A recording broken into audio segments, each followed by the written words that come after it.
अपने आप गंगा जी का रास्ता आपको पता चल जाए। नियम ले लीजिए कि जब तक हरिद्वार में हैं बिना गंगा नहाए कुछ नहीं खाएंगे। कितने लोग ये नियम लेते हैं? हाथ खड़ा करो। 1 2 3 4। अच्छे से करो ना, क्या सर मारे? फोटो लो भाई से आएंगा रहा। अरे अच्छे से करो, हाथ ऊपर करो। हाँ बहुत बढ़िया। सबके ये तो फोटो ले रहे हैं जो ले रहे हैं, ठाकुर जी भी फोटो ले रहे हैं आप सब लोगों का। महादेव जी फोटो ले रिया था। बहुत सुंदर, धन्यवाद आप लोगों का। ये नियम ले लीजिए कि अरे इधर भी किसी ने हाथ खड़ा किया था। करो करो। कौन भाई? बिना गंगा नहाए कुछ नहीं खाएंगे, ऐसे हाथ खड़े करो। कौन? 1 2 3। अच्छे से करो, पता चले भाई इसमें भी कोई गंगा नहाने वाले हैं। 1 2 3। ये जो बचे हैं ये भोजन की व्यवस्था करेंगे इनकी। तैयारी भी तो करेंगे ना, ये नहाने जाएंगे पीछे से तैयारी करें। इधर से चलो, ब्राह्मण तो जन्म ही तपस्या करने हैं। तो ठीक है भाई, जिसने भी ये नियम लिया वो मेहरबानी करके जितने दिन हरिद्वार में हैं उतने दिन इस पर कायम रहना कि गंगा नहा के ही कुछ खाएंगे, उसके पहले कुछ नहीं खाएंगे। आपको गंगा जी का रास्ता ऐसा दिखेगा कि ओ हो सब पहुंच जाएंगे। जरूर स्नान करें। तो 2 चीज यहाँ पर रहते हुए आप लोग करें, एक तो गंगा जी में स्नान करना और दूसरा प्रतिदिन कथा का श्रवण करना। कथा हम ईमानदारी से सुनेंगे। मेरे भाई बहन, अन्य स्थान पर कथा सुनना उसका महत्व है, लेकिन यहाँ नियम से प्रेम से कथा सुनना, कथा सुनने के साथ साथ एक साधना भी है। एक साधना भी है यहाँ बैठ के कथा सुनना। कितने साधु संत ऋषि मुनि महापुरुष इन गंगा जी के किनारे पर विचरण करते हैं, विराजमान रहते हैं, निवास करते हैं। उन सब के भजन का जो परमाणु प्रभाव है वो हवा में बहते बहते आता है, हम लोगों को लगता है, तो डबल फायदा होता है, डबल मुनाफा होता है। इसलिए भाई हरिद्वार में इस कथा में रहते हुए 2 काम आप लोग ईमानदारी से करेंगे। एक तो गंगा जी का स्नान और दूसरा भगवान की कथा का श्रवण। तभी हम बुद्धिमान माने जाएंगे, तभी हम असली वणिक माने जाएंगे। नहीं तो भाई हम लाभ नहीं ले पाए तो वसूली नहीं हुई। समय साधन खर्च किया है तो उसका सदुपयोग भगवान की कथा है। कृपानाथ, यह जो भागवत की कथा है, इस भागवत की कथा का सबसे बड़ा क्या लाभ है?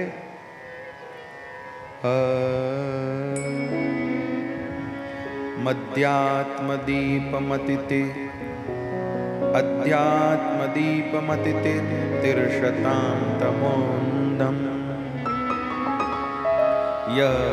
यस्वानुभावमखिलक्षुतिसारमेकम्। इस कथा का एक विशेष गुण है, ये भगवत स्वरूप का अनुभव कराने वाला है। ये भगवान के स्वरूप का अनुभव कराने वाला, मतलब जो भगवान हमारे हृदय में बैठे हैं लेकिन हमने कभी उनको फील नहीं किया, अनुभव नहीं किया। एक बहुत अच्छा उदाहरण देता हूं, ध्यान से सुनिएगा। किसी का मोबाइल फोन खो जाए और वो फोन है जो वो कंपन मोड में हो, वाइब्रेट हो, वाइब्रेशन में हो। अब भाई वो फोन कहां पड़ा है उसका पता कैसे लगाया जाए? अब उसका पता कैसे लगाया जाए? तो फिर कोई दूसरा व्यक्ति आता है, उसको कहते भाई तू हमारे नंबर पर डायल कर, तो हमें समझ में आएगा कि कहाँ है।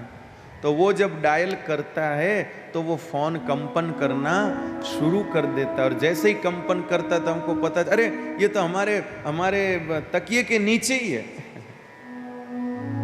अब फोन तकिए के नीचे ही पड़ा था, लेकिन आपको उसका पता, बोलिए ना, नहीं चल रहा था, लेकिन किसी ने उस पर डायल किया तो उस कंपन से आपको पता चल गया कि ये फोन तो ये पड़ा है। बस ऐसे ही मेरे भाई बहन, भगवान भी हमारे भीतर विराजमान है, लेकिन हम ढूंढ रहे हैं वो कहाँ है, वो कहाँ है। तब सुखदेव जी जैसे कोई संत हमारे चित्त में कुछ भागवत के भावों का डायल कर देते हैं, और उससे भगवान हमारे हृदय में ऐसे आह्लादित होते कि हमें फील हो जाता है कि ये रहे भगवान हमारे भीतर बैठे।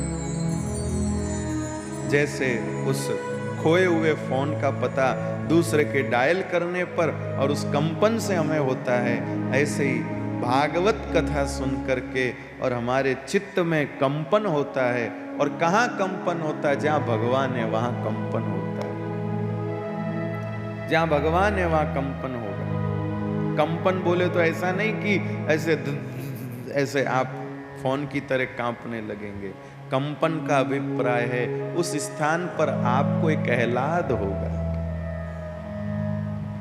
जैसे स्प्रीट होती ना, स्प्रीट ज्यादातर किसी को सुई लगाने से पहले डॉक्टर लोग लगाते हैं, तो कैसी एकदम ठंडी ठंडी सी लगती है छूते से ही।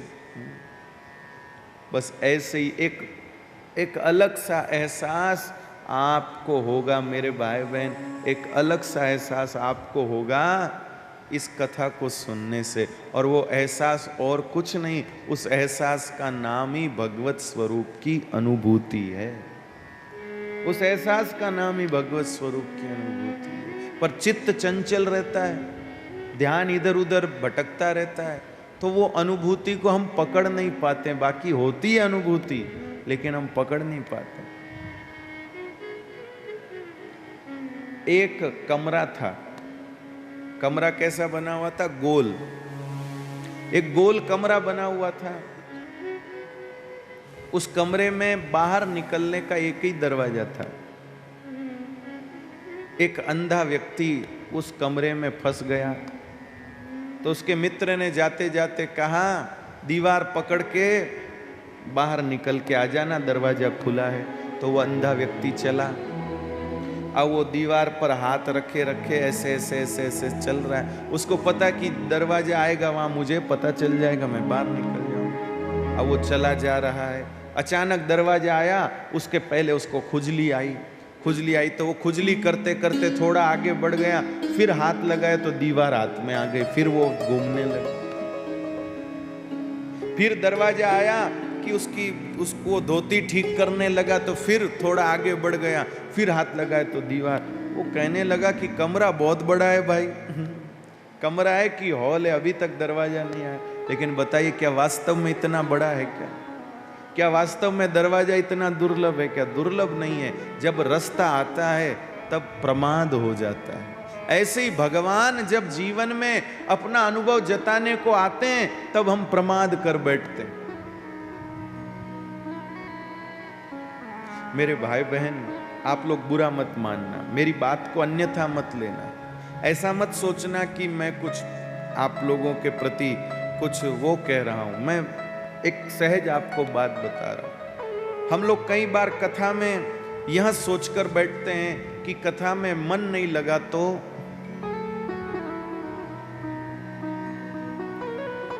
ये सोचकर बैठते, अगर कथा में मन नहीं लगा तो, या कथा में नींद आई तो, या आलस आया तो हम उसके लिए कुछ प्रबंधन करके बैठते हैं। कुछ लोग चॉकलेट लेके बैठते हैं, कुछ सुपारी लेके बैठते हैं, कुछ इलायची लेके बैठते हैं, कुछ मिश्री लेके बैठते हैं, कुछ लौंग लेके बैठते हैं, कुछ पानी भी रखते हैं अपने पास में कि भाई चलो नींद आने लगेगी तो थोड़ा थोड़ा पानी पी लेंगे, मिश्री खा लेंगे, ये कर लेंगे, वो कर लेंगे, उसे रखते हैं। ठीक है, ऐसा नहीं कि वो मूंगफली की तरह खाते ही रहते हैं, वैसा तो नहीं। लेकिन कई बार मैंने देखा ऐसा हो जाता है कि कथा के प्रसंग में कोई बात इतनी गजब की आती है कि वो बात अगर उसने ध्यान दे के सुन ली तो उसी समय उसको अपने हृदय में भगवत स्वरूप का अनुभव हो सकता है, लेकिन ध्यान में आता उसी समय उनको सुपारी खाना सूझ जाता है, उसी समय उनको पानी पीना सूझ जाता है, उसी समय उनको मिश्री खाना सूझ जाता है, उसी समय उनको बगल वाले को देखना सूझ जाता है। ऐसी बात आती है कई बार कथा में मेरे भाई बहन कि ऐसा स्पष्ट लगता है कि ये बात अगर इन्होंने सुन ली तो इनको इसी समय भगवान के स्वरूप का अनुभव हो जाएगा, लेकिन पता नहीं क्या पता क्या किस्मत का जोर कहो क्या कहो कि भाई उसी समय वो सूझता है और उधर उधर करने में वो चूक जाते हैं। हम स्कूल में पढ़ते थे ना, तो वैसे पढ़ाई में कमजोर थे, लेकिन कभी कभी मास्टर जी कुछ समझाते थे तो बहुत ध्यान से सुनने की समझने की कोशिश करते, तो वो समझ में आ रहा होता था कि बस हाँ ये तो बात मुझे समझ में आ रही है।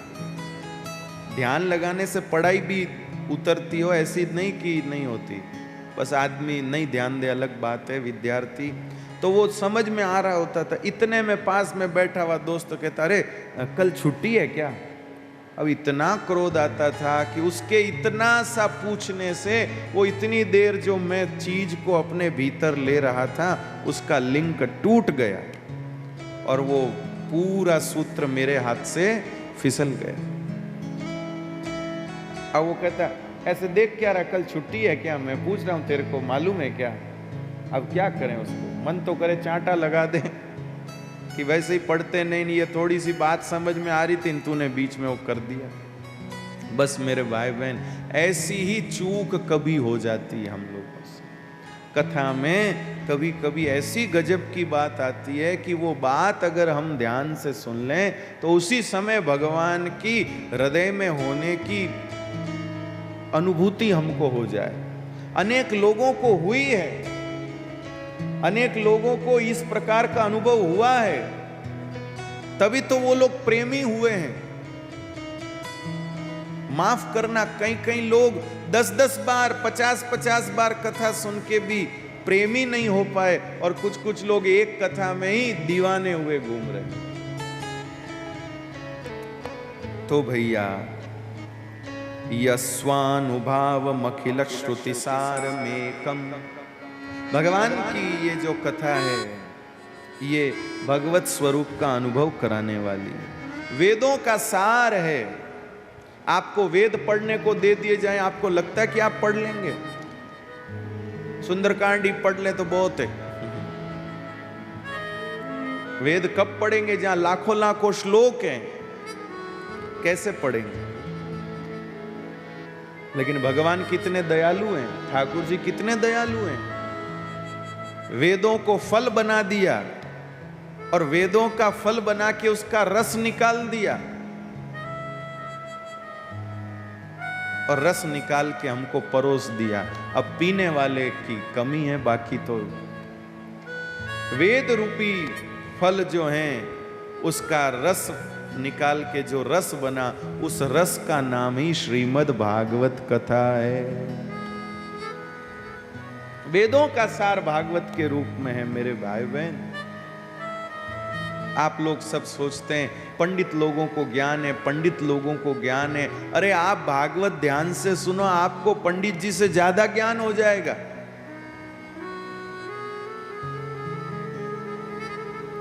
आप पंडित जी से ज्यादा ज्ञानी हो जाएंगे। एक बार भागवत सुनो तो सही, ध्यान तो दो।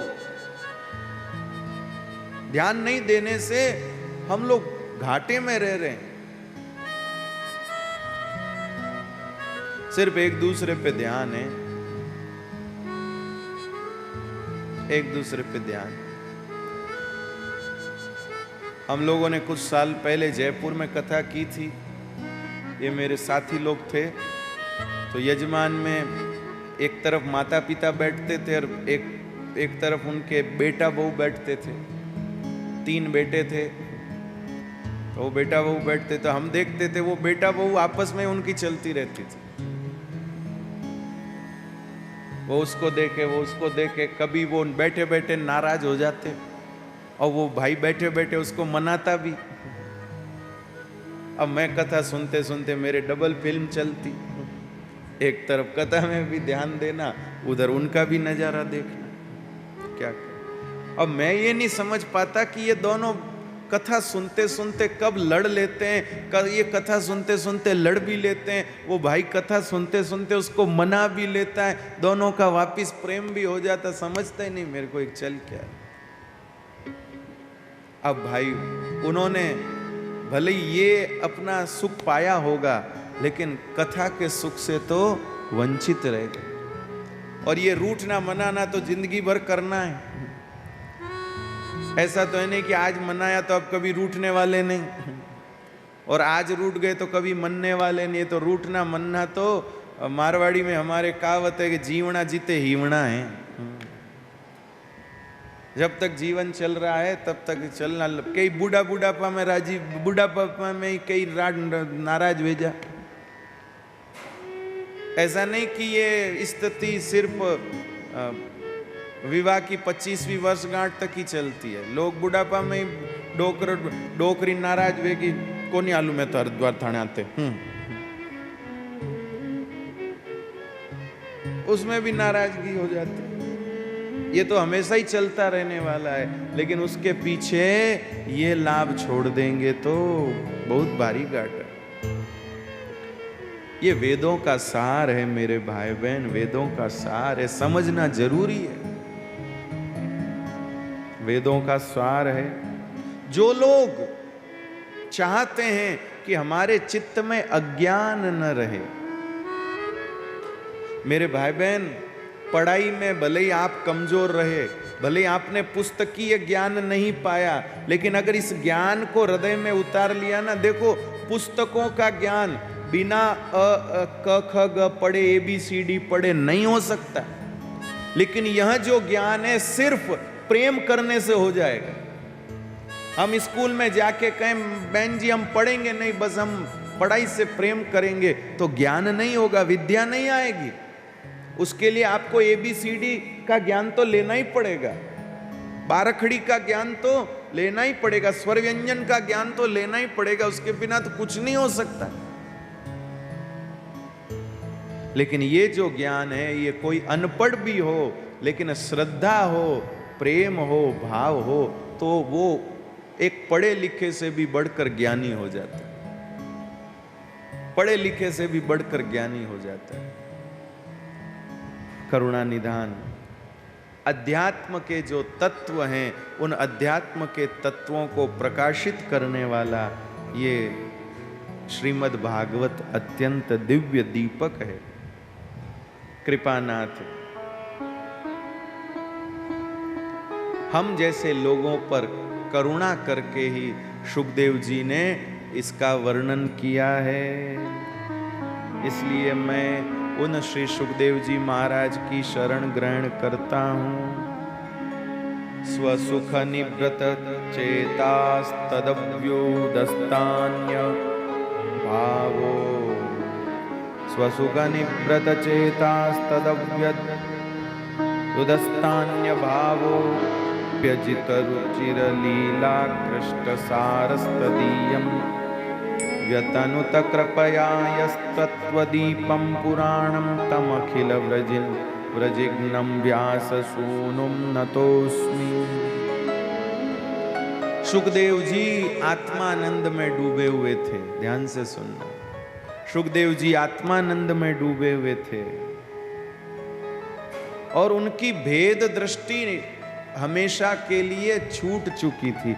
मतलब उनके भीतर भेद ही नहीं था। उनको ज्ञान, भेद का तो ज्ञान ही नहीं था उनको। सूत जी महाराज वर्णन करते हैं, जब शुकदेव जी अपने पिताजी के घर से वन को जा रहे थे तो रास्ते में पेड़ों ने बोला, एक आगे कुछ स्त्रियां स्नान कर रही थी, तो जैसे ही व्यास जी को देखा उन स्त्रियों ने कपड़े पहन लिए। तो व्यास जी ने कहा कि अभी मेरा किशोर बालक, अभी मेरा जो लड़का है जो युवक जैसी स्थिति में है वो अभी निकला, तब तो तुम नहाती रही, कपड़े नहीं पहने तुमने, और अब मैं एकदम बूढ़ा आदमी आया हूं तो तुमने कपड़े पहन लिए, क्यों भाई? तो उन युवतियों ने कहा कि आपकी नजर में स्त्री कौन है, पुरुष कौन है, इसका भेद है, लेकिन सुखदेव जी के भीतर यह भेद भी विद्यमान नहीं है कि स्त्री कौन पुरुष कौन। उनको उतना भी भेद जिनके चित्त में नहीं है। ऐसे सुखदेव जी महाराज, ऐसे सुखदेव जी महाराज जिनको भेद का ज्ञान नहीं, जो अपने में ही आनंद लेने वाले। लेकिन मेरे भाई बहन, उनके ऊपर भी जादू चल गया। किसका जादू चल गया? किसका जादू चल गया भाई? तीनों लोक में जादू करने वाले भगवान कौन से हैं? बोलिए ना, जोर से बोलिए। शिव जी हैं? नारद जी? एक साथ बोलो, श्री कृष्ण भगवान, श्री कृष्ण कन्हैया लाल।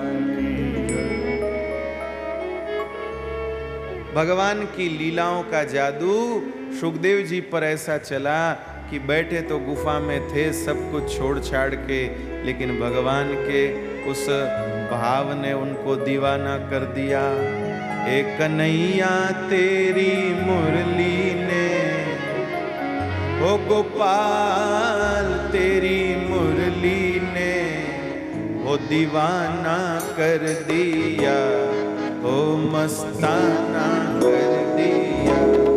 हे कन्हैया तेरी मुरली ने, गोपाल तेरी मुरली ने, दीवाना कर दिया, ओ मस्ताना कर दिया, ओ दीवाना कर दिया, ओ मस्ताना कर दिया।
नहीं है, क्या मांगते हो मुझसे, मेरे पास कुछ नहीं है।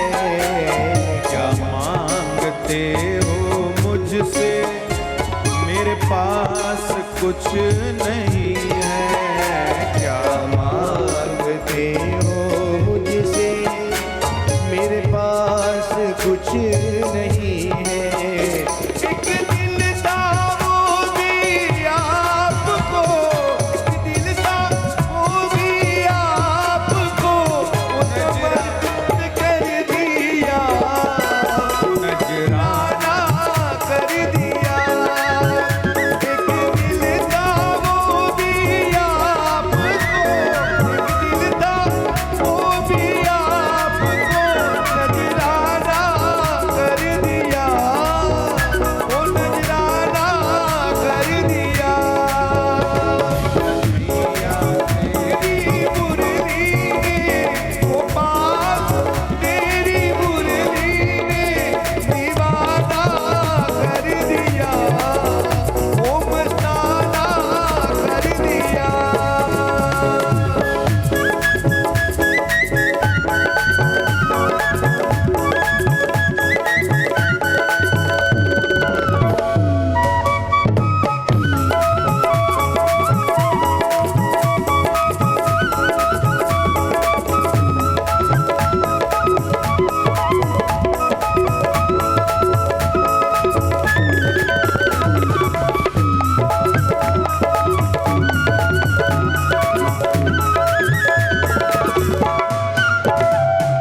गोपाल मेरी विनती यही है आपसे, गोपाल मेरी विनती यही है आपसे।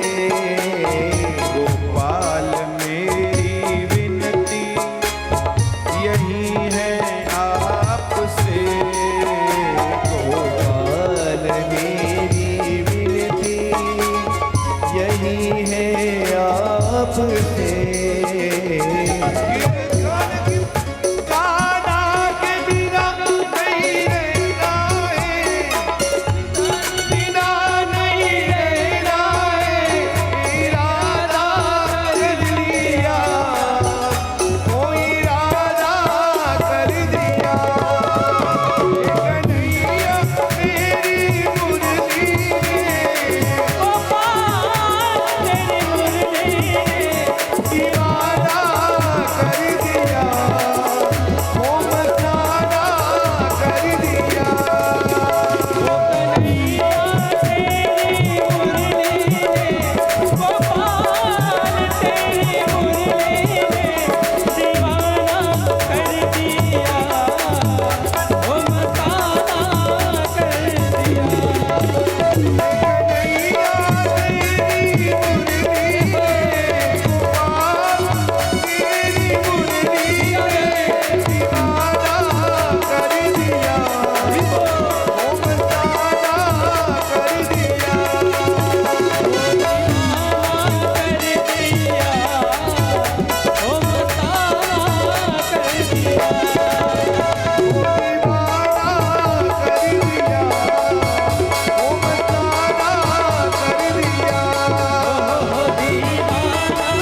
से।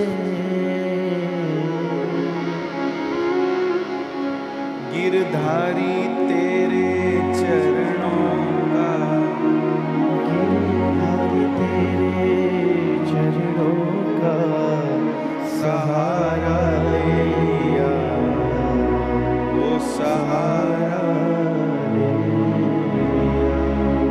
एक कन्हैया तेरी मुरली ने, गोपाल तेरी मुरली ने वो दीवाना कर दिया, वो मस्ताना कर दिया।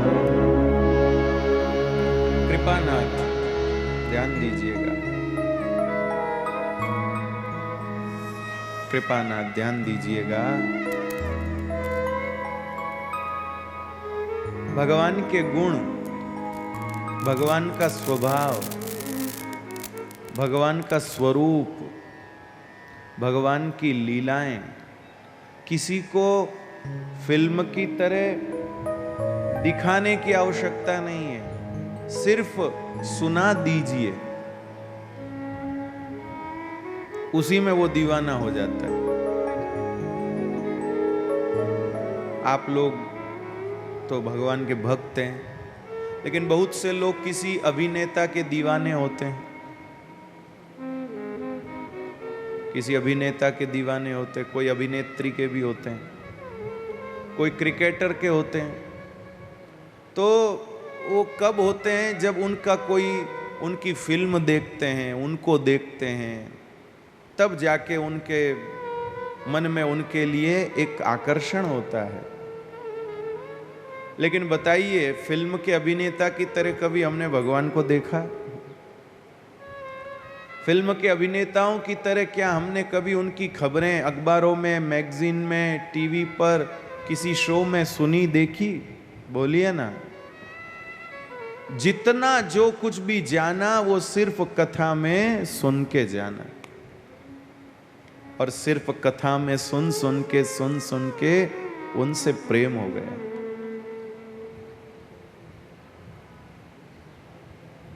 जिन लोगों ने महीनों महीनों मुलाकातें करी फिर भी प्रेम नहीं हो पाया। आजकल ब्याह से पहले वर वधू मिलते हैं, मुलाकात करते हैं, घूमने भी जाते हैं, कुछ कुछ तो घर वाले खुशी खुशी भेजते जा, और कोई नहीं जावे तो उसको और सुनाते रहे, अभी मिलने ही नहीं गए, होटल ही नहीं गए, एक साथ फिल्म देखने नहीं गए। लो फिर क्या? फिर सगाई का लाभ क्या? और वो लोग भी आनंद लेते हैं, खूब जाते हैं। उनको पूछा जाता है भाई क्यों जा रहे हैं, उनके माँ बाप को पूछते हैं भाई शादी से पहले आप लड़का लड़की को मिलने की परमिशन क्यों दे रहे हैं? तो वो कहते कि एक दूसरे को जान रहे हैं, मिलेंगे नहीं तो जानेंगे कैसे? जानेंगे तभी तो साथ रहेंगे, इसलिए जान रहे हैं, मिलने दो, जान ऐसा जानते महाराज साल भर भी साथ नहीं रहते हैं, इतो जान लियो। बताइए। लेकिन जिन भगवान को हमने देखा नहीं, फिल्म की तरह नहीं देखा, एक व्यक्ति की तरह जिनसे हमारी कोई मुलाकात नहीं हुई, सिर्फ सुन सुन के उनसे प्रेम हो गया। लोगों ने घर बार छोड़ दिए, सिर्फ सुन सुन के उनके आशिक बन के लोग घर छोड़ चुके, परिवार छोड़ चुके हैं, कहीं कहीं तो जीवन तक छोड़ चुके हैं, सुन के महाराज, सुन के। बताइए, तो जिन भगवान के चरित्रों के श्रवण में इतनी दिव्यता है कि सुनने मात्र से वो अंतःकरण में प्रेम जगा देते हैं, दुनिया में और किसी में इतनी ताकत नहीं।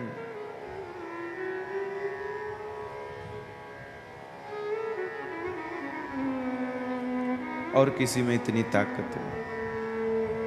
तो ऐसे सुखदेव जी महाराज भगवान के दीवाने हुए, और दीवाने होकर क्या किया? उनके हृदय में जो प्रेम उत्पन्न हुआ भगवान की कथाओं को सुन के, भगवान के गुणों को सुन के, उस प्रेम में उन्होंने भगवान के गुणों को गाना शुरू कर दिया। देखो, हमको किसी व्यक्ति से प्रेम हो जाए, सुनना भैया ध्यान दे के हो, हमको किसी व्यक्ति से प्रेम हो जाए और हम जगह जगह उसकी बात करने लगें तो लोग उसको अच्छा नहीं मानेंगे। मुझे मेरा दोस्त बहुत प्रिय लगता है, मुझे मेरा मित्र बहुत प्रिय है, लेकिन अब मैं जहाँ भी जाऊँ उसकी बात करूँ, भाई मेरे तो वो ऐसा, मेरा दोस्त ऐसा, मेरा दोस्त ऐसा, तो उसको लोग अच्छा नहीं मानेंगे। किसी को अपनी पत्नी से प्रेम हो, जहाँ जाए वहाँ मेरी तो ऐसी, मेरी तो चंद्रकला ऐसी है, मेरे तो ऐसी है, मेरे तो ऐसी है, मेरे तो ऐसी, तो लोग उसको सुन के कहेंगे कि कैसा मूर्ख आदमी है, दिन भर लुगाई के गीत गाता रहता है, ऐसा लोग बोलेंगे। कोई पत्नी अपने पति के बारे में बोले, भाई मेरे राम जी तो यूं हैं, मेरे तो वो यूं करते हैं, मारे तो ऐसे हैं, ऐसे ऐसे, तो लोग कहेंगे क्या तो धनीलार गैली हुई, उसको लोग उसमें नहीं माने। संसार में और किसी से प्रेम हो जाए और उसके हम गुण गाने लगें तो उससे आपको कोई लाभ नहीं होने वाला है, उससे आपको कोई सुख नहीं मिलेगा, उससे आपका कोई यश नहीं होगा, उससे आपका कोई फायदा नहीं है, उससे कोई आपको सुकून नहीं है, कोई आपको कोई अंदर कोई अनुभूति नहीं होगी, और बड़ी बात उससे कल्याण होने वाला नहीं। लेकिन भगवान से प्रेम हो जाए और उसके बाद आप जितना उनका गुण गाएंगे उतनी आपकी महिमा बढ़ती जाएगी मेरे भाई। जितना आप उनका गुण गाएंगे आपकी महिमा बढ़ती जाएगी। एक स्त्री अपने पति के गुण गाए तो उस स्त्री की महिमा नहीं बढ़ने वाली है। एक माँ अपने बेटे का गुण गाए तो उससे माँ की महिमा नहीं बढ़ने वाली है। एक बार बंबई में हमको एक सेठ जी मिले, महाराज उन्होंने बताया मेरे छोरे के इतने स्टोर हैं, इतने दुकानें, इतना यूं है, इतना टर्नओवर है, वो है वो है वो है वो है। मैं क्यों थाने कितना देवे, अब आप जी माने तो अब कई है, अब बने को नहीं कई करा। मैंने कहा फिर क्या फायदा, फिर ये गांगत गाने से क्या लाभ कि इतने स्टोर है, थाने दे को नहीं एक टको ही, पर थाने कई लाभ। ऐसे ही मेरे भाई बहन, आप किसी के भी गुण गाओ उससे आपकी तो महिमा बढ़ने वाली नहीं है, लेकिन आप भगवान के गुण गाएंगे तो आपकी महिमा भगवान बढ़ा देते हैं मेरे भाई बहन। आप भगवान के गुण गाएं तो आपकी महिमा बढ़े। आज यही हम किसी पार्टी की बात करते थे तो कोई हमको आदर से यहाँ बिठाता था क्या, बताओ? लेकिन भगवान का गुण गा रहे हैं तो आप लोगों ने यहाँ बिठाया है, माला पहनाई, शोभा यात्रा निकाली और हमारी सब वो कर रहे। क्यों कर रहे? भगवान का गुण गा रहे हैं इसलिए, नहीं तो कौन करता? आपके दामाद भी आए होंगे, जवाई भी आए होंगे, उनकी थोड़ी इतनी कर रहे होंगे आप। उनका टीका काढ़ा, उनको माला पहनाई, उनको दुपट्टा ओढ़ाया, उनको लेने गए 5-7 लोग 2 गाड़ी लेके, बताओ उनकी जय जयकार करी? बताओ क्यों भाई, क्यों नहीं करी? मेरे भाई बहन बात बस इतनी, वो आपकी बेटी के गुण गाते हैं, हम भगवान के गुण गाते हैं भाई, बस बात इतनी है। तो भगवान का गुण गाने से महिमा बढ़ जाती है। एक बार हम लोग खानपुर गए थे, हमारा प्रिय स्थान है खानपुर, कोटा के आगे। तो वहाँ कथा हुई तो बहुत बड़ा परिवार वहाँ हमारा ये एकत्रित हुआ, बहुत सारे, तो कितने ही दामाद आए उसमें। 7 भाइयों का परिवार था, बहुत सारे दामाद इकट्ठा हुए थे और हमारा बढ़िया स्वागत हुआ, खूब माला वाला और ढोल धमाके से खूब बिठाया, सब किया। तो वहाँ के जो जवाई थे वो बेचारे एक ग्रुप बना के बैठे थे एक जगह पे, जवाई जवाई हैंगे एक ठोड़। तो उन बेचारों के चेहरों पर कोई यूं विशेष वो उमंग नहीं दिख रही थी, एकदम यूं। तो हमने कहा कि भाई यहाँ क्यों मिर्चा लाग रही है भाई, है? तो हमने स्वाभाविक संशय किया कि भाई ये जो, तो वो दामाद जी, एक फूफा जी बोले कि भाई ब्याह किए हुए हमको भी 40-45 साल हो गए, पर ऐसा स्वागत इस ससुराल में हमारा भी किसी का नहीं हुआ, ने आपका इतना क्यों हो रहा है? तो मैंने वो सबके सामने कहा कि आप लेने आए थे, मैं देने आया हूँ, इसलिए हो रहा है। आप लेने आए थे, मैं देने आया हूँ, मैं कथा देने आया हूँ। आप तो बेटी भी ले गए, दाईजा भी ले गए, सब ले गए, और अभी भी कहाँ रुके, अभी भी लिए जा रहे। देने आए हम कथा इसलिए। तो मेरे भाई बहन, कुल मिलाकर बात ये तो बीच में ऐसे ही मैं व्यंग इसलिए कर देता हूं ताकि आप लोग थोड़े सहज रहें सुनने में। करुणा निधान, भगवान की कथा ही ऐसी है, भगवान के गुण ऐसे जो कहने वाले को महत्वपूर्ण बना देते, कहने वाले को महत्वपूर्ण बना देते। बाकी संसार में आप किसी के भी गुण गाओ, आपको ये इंपॉर्टेंस मिलने वाली नहीं। किसी की भी आप महिमा गाओ, ये महत्वता नहीं मिलेगी। पर भगवान के गुण गाकर देखो, ओहो। तो महाराज, ये सुखदेव जी महाराज की कृपा से ये सुख हमको उपलब्ध हुआ है। आज मेरा मन था कि मैं आपको सुखदेव जी के मंगलाचरण, सुखदेव जी को प्रणाम करते हुए आपको ये सब भाव सुनाऊं। कृपानाथ, कथा के पहले दिन श्रीमद् भागवत जी का महात्म होता है। उससे क्या फायदा है महात्म से? कि सुनने वालों की भावना बढ़ती है कि अरे भाई, ओ हो, कथा की इतनी महिमा है तो जरूर सुननी चाहिए। इसलिए तो कृपानाथ, मैं भी आपको वो सुना रहा हूं। एक बार नैमिषारण्य तीर्थ क्षेत्र में शौनक ऋषि मुख्य थे, और उनके साथ और भी उनके बराबरी के 88,000 साधु संत जो है एक जगह इकट्ठे हो गए। एक जगह इकट्ठे हो गए, और इकट्ठे होकर के उन्होंने सूत जी को कहा कि भाई आप कथा सुनाओ हमको। सूत जी ने कहा कैसी कथा सुनाऊं? अब जैसे हमारे पास भी कोई कथा के लिए आते हैं कि महाराज हमारे कथा करनी है, तो हम पूछते भाई कितने दिन की कथा करनी है, 7 दिन की कि 3 दिन की? तो कोई कहता 7 दिन की, कोई कहता है 3 दिन की, कोई कहता है ज़्यादा नहीं तो 2 दिन ही कर दो, ऐसे सब कहते हैं। तो सूत जी महाराज ने भी शौनकादिक ऋषियों से पूछा भाई कौन सी कथा करनी है, कितने दिन की कथा करनी है? तो उन महात्माओं ने क्या कहा सुनकर आप सब दंग रह जाएंगे, क्योंकि ऐसी बात हम कभी बोल ही नहीं सकते। उन महात्माओं ने क्या कहा? उन महात्माओं ने कहा महाराज, हे महाराज, आप हमारे ऊपर ऐसी कृपा करिए, आप हमारे ऊपर ऐसी कृपा करिए महाराज, ऐसी कृपा करिए। आहा, हम ऐसी कथा सुनना चाहते हैं, ऐसी कथा सुनना चाहते हैं जो हजारों साल तक भी पूरी नहीं हो। क्या कहा शौनकादिक ऋषिगणों ने? कि हजारों साल तक भी जो पूरी नहीं हो, ऐसी कथा हमको सुननी है। बताओ आप, हजारों साल तक भी पूरी नहीं हो, ऐसी कथा सुननी है।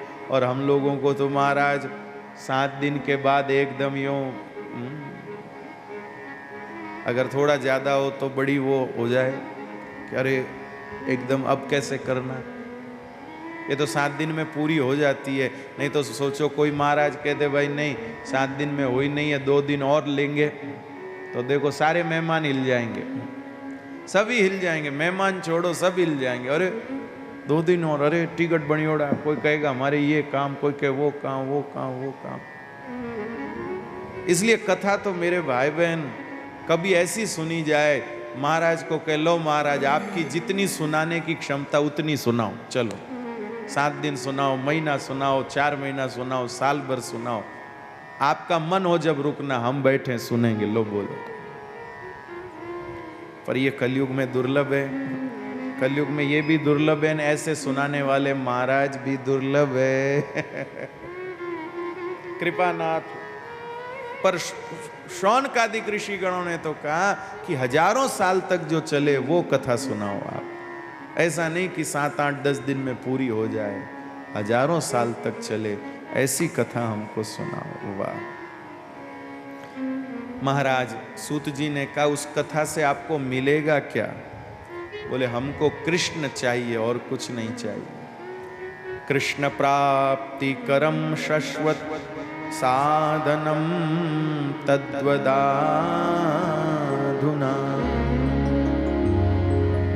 कृष्ण प्राप्ति करम शश्वत। आहा, कृपानाथ भगवान श्री कृष्ण को मिला दे, ऐसी हमको कथा सुननी है जो हमें भगवान से मिला दे।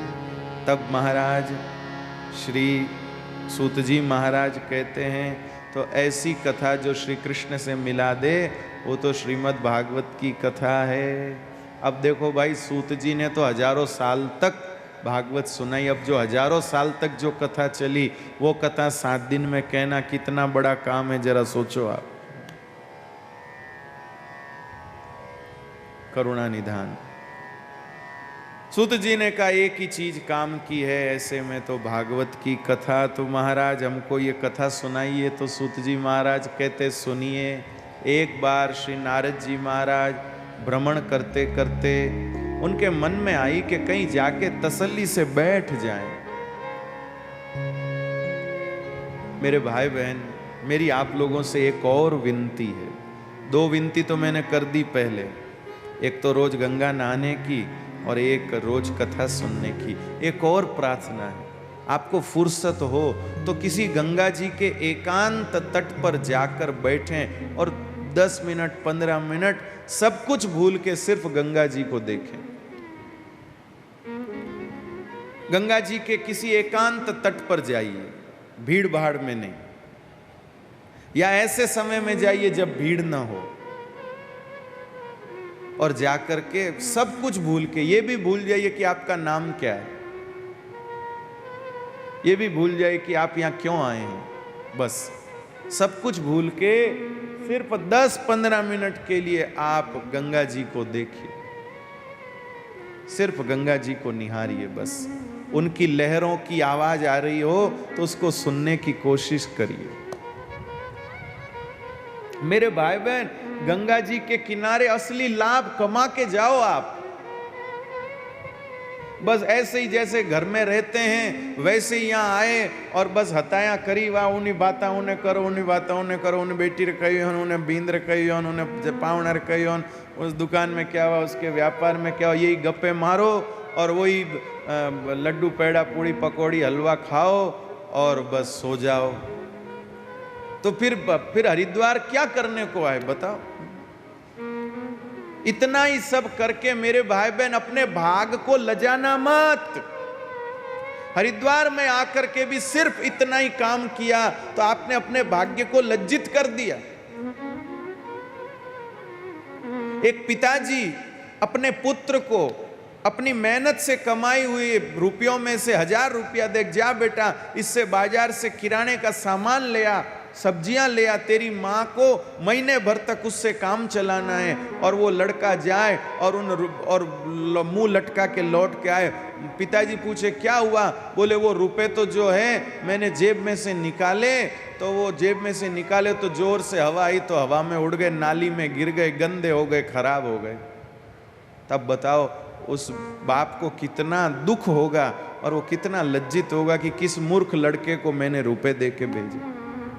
मेरे भाई बहन, ऐसे ही जिन परमात्मा ने हमारे जिन हमारे देवताओं ने, हमारे पितरों ने हमारे ऊपर कृपा करके हमारे जीवन में ऐसा योग बना दिया कि हम 7 दिन हरिद्वार में गंगा जी के किनारे गुजारे, लेकिन यहाँ आकर के भी अगर हमने साधना का लाभ नहीं लिया, सत्संग का लाभ नहीं लिया, भजन का लाभ नहीं लिया, भगवान का नामस्मरण का लाभ नहीं लिया, तीर्थ स्नान का लाभ नहीं लिया, तो हमारे पितर लज्जित होंगे, हमारे देवता लज्जित होंगे। भगवान के मन में विचार आएगा कि मैंने क्यों इनके भाग्य में हरिद्वार लिखा,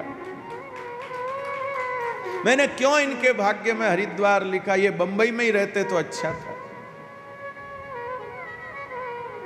कोई बंबई का हो तो बुरा नहीं मानना, कोई भी नगर हो तो बोले ये वहीं रहते तो अच्छा था। यहाँ आके इन्होंने क्या किया? इसलिए मेरे भाई बहन, अपने भाग्य को लजाना नहीं, अपने भाग्य को लजाना नहीं, लाभ उठाओ।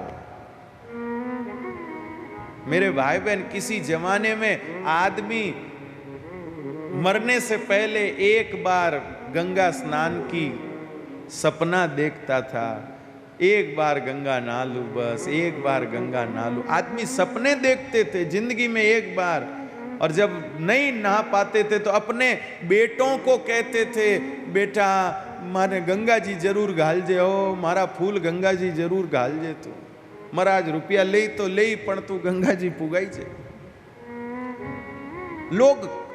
लोगों का जीवन का ख्वाब होता था, सपना होता था कि हम एक बार गंगा नहा लें, एक बार गंगा नहा लें,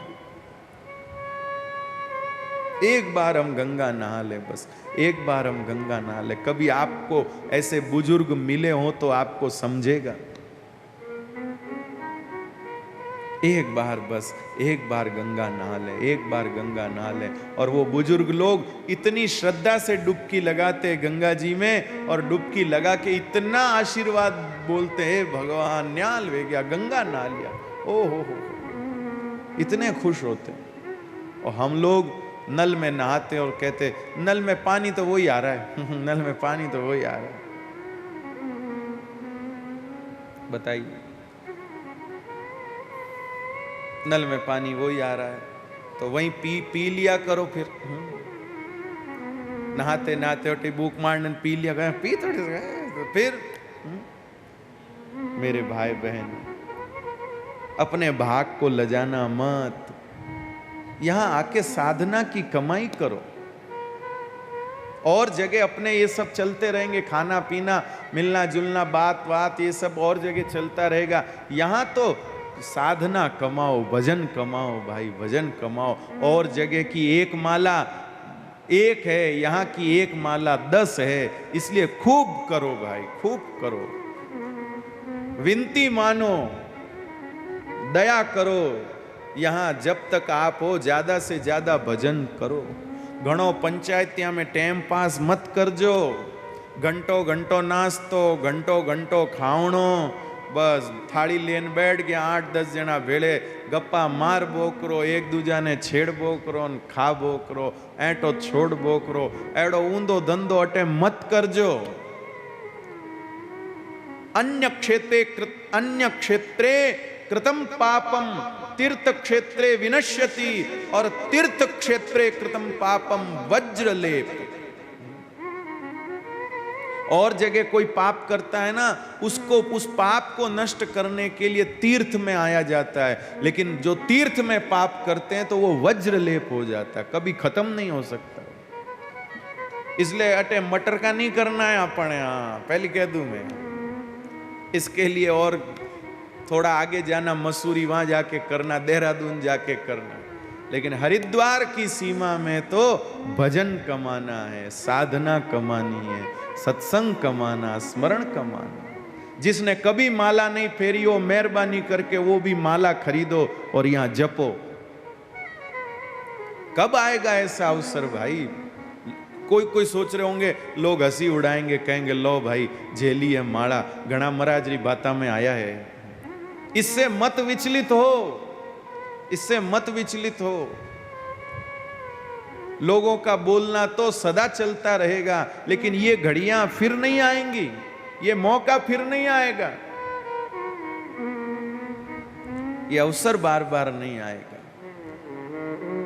बताइए, इसलिए अपने भाग्य को लज्जित मत करिएगा। कमाओ, यहां पर कमाओ भाई, छोड़ो सब दिमाग में से सब चीज निकालो, ये खाना वो खाना, उधर जाना, और ये फोटो को सबसे पहले निकालो, फोटो को। हाँ, ऐसा नहीं कि 7 दिन में बस फोटो खींचना, लोगों को भेजना, इसी में ही डूबे रह जाओ, आधे से ज्यादा तो उसी में ही। अभी शोभा यात्रा में मैं देख रहा था, भाई सारा पग बड़े पण भाई जी के फोटो खेचन दो थे वाह भाई वाह। लेकिन भाइयों ने भी बहुत हिम्मत रखी, भाई नहीं की कौन बड़े तो बड़े, जीव बड़े की कौन पर। हाल तो पग बड़े, फोटो नहीं खिंचाई के तो रात रा जीव बड़े ला, इसलिए खींचा लो, बड़े तो बड़े। तो ठीक है, वो तो फोटो खिंच गई जो खिंच गई। जो फोटोग्राफर हैं उनको मिला हुआ है काम फोटो खींचने का, इनको खींचने दो। यान पच के मुंडो देखन बुलायो के ये अपने आप खींचेंगे जहां फोटो खींचने जैसा कोई प्रसंग होगा, आप उसमें मत डूबे रहो। 7 दिन के लिए हो सके तो मेरे भाई बहन 7 दिन के लिए अपने कैमरे के, अपने मोबाइल के कैमरा मोड को शांत कर दो। है हिम्मत तो करके देखना, नहीं तो कोई बात नहीं। इसकी मैं शपथ नहीं दिलाऊंगा क्योंकि मुश्किल है, मुझे पता है।